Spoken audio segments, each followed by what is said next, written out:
Revolution and Represent 107.3 FM. My name is Tarek. Now, listeners, you may remember not too long ago we had a spoken word artist by the name of Sully Breaks. Came down, dropped a live session, and a lot of you were excited about that. I was excited this morning when I opened up a package, had no idea what it was. Opened it up, put it in the player, pressed play, and it totally blew me away. It's his brand new piece from his brand new The Dorm Room EP. I'm going to have to let spoken word do what it does best and let it speak for itself. Brand new Sully Breaks.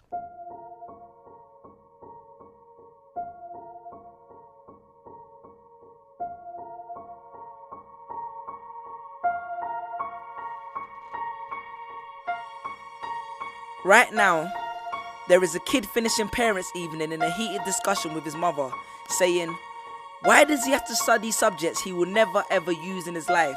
And she will look at him blank-eyed, stifle a sigh, think for a second, and then lie.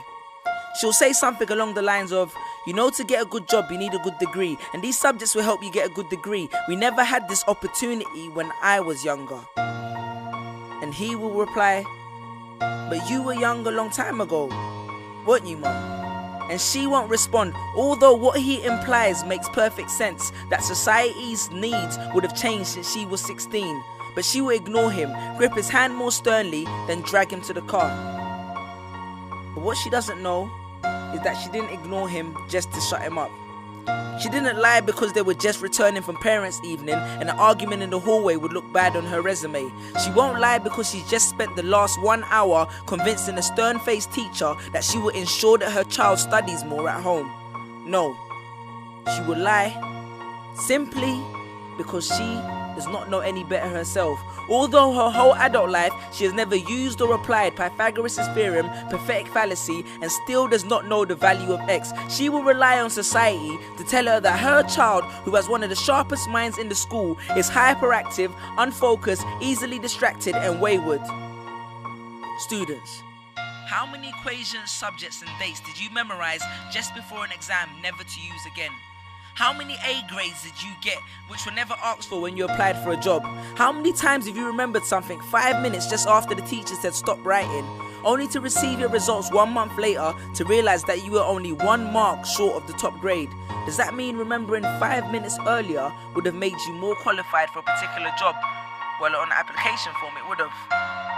We all have different abilities, thought processes, experiences and genes. So why is a class full of individuals tested by the same means?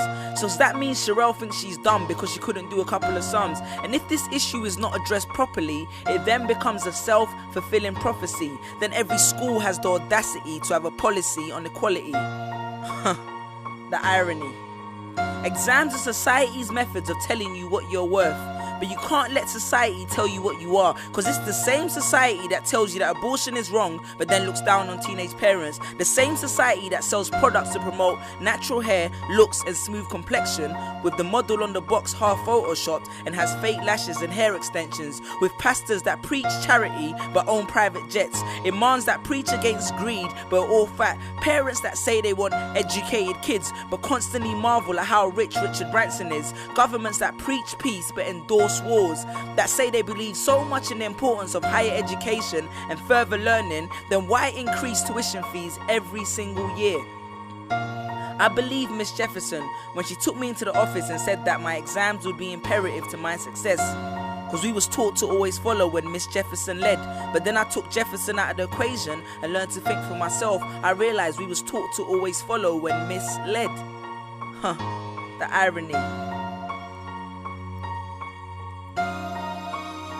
Test us with tests, but the finals are never final, because they never prepare us for the biggest test, which is survival. And what I suggest is fairly outlandish, so I do not expect everyone to understand this, except for the kids who knows what it feels like to be worth no more than that D or that A that you get on results day, and the ones whose best stories were never good enough for the English teacher, because apparently you missed out key literal techniques, did not follow the class plan, and the language was too informal for him to understand. But then he'd reference Hamlet and Macbeth, and you'd fight the the urge to express your contempt by partially clenching your fist with only your medius finger left protruding in the middle of your hand, and then asks if he was aware that Shakespeare was known as the innovator of slang, or the kid at the back of the class who thinks, why am I studying something that doesn't fuel my drive? But then when confronted with a maths problem, his eyes come alive. So this one is for my generation, the ones who found what they were looking for on Google, the ones who followed their dreams on Twitter, pictured their future on Instagram, accepted destiny on Facebook. This one's for my failures and my dropouts, for my unemployed graduates, my shop assistants, cleaners and cashiers with bigger dreams,